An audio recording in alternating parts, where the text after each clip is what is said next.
বাবা হাসান, খাবারটা শেষ করো। খাবার অপচয় করো না।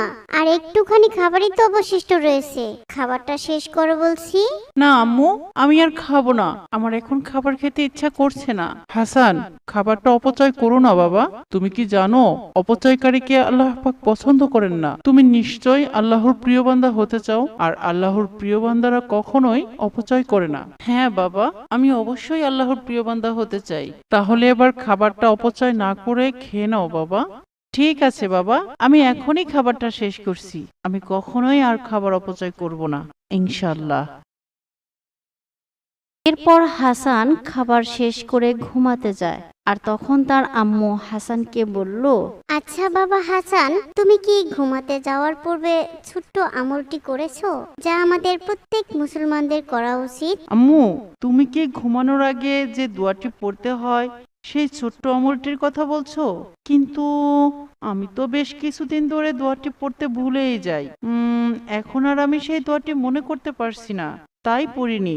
বাবা হাসান, মনে রেখো, আমল যত ছোটই হোক না কেন, তা যদি নিয়মিত করা হয়, সে আমল আল্লাহর কাছে অত্যন্ত পছন্দের হয়। আর যে কোনো আমলই যদি তুমি নিয়মিত না করো, তাহলে তা ভুলেই যাবে। এটাই স্বাভাবিক। আমি তোমাকে অনেক আশা নিয়ে মাদ্রাসাতে দিয়েছি, আর আল্লাহর কাছে সর্বক্ষণ দোয়া করি আল্লাহ পাক যেন তোমাকে পাক্কা মুমিন বান্দা করে গড়ে তোলেন। তোমার কাছে আমি এটি আশা করিনি বাবা। আম্মু, আমার ভুল হয়ে গেছে, আমাকে তুমি মাফ করো। তুমি একবার আমায় ঘুমানোর পূর্বের সেই দোয়াটি শিখিয়ে দাও, এরপর থেকে আমি নিয়মিত আমল করব। আচ্ছা ঠিক আছে, ঘুমানোর পূর্বের দোয়াটি হলো আল্লাহুম্মা বিইসমুকা আমুতু আহিয়া। এই দোয়াটি ঘুমানোর আগে প্রতিদিন 3 বার করে পড়তে হয়। বাবা, তুমি এবার একটু পড়ো দেখি। আল্লাহুম্মা বিইসমুকা আমুতু আহিয়া, আল্লাহুম্মা বিইসমুকা আমুতু আহিয়া, আল্লাহুম্মা বিইসমুকা আমুতু আহিয়া। এবার তুমি ঘুমিয়ে পড়ো বাবা, আমি আসি। আল্লাহ হাফেজ। আল্লাহ হাফেজ আম্মু। পরের দিন হাসান তার বাবার সাথে বাজার থেকে ফিরছিল।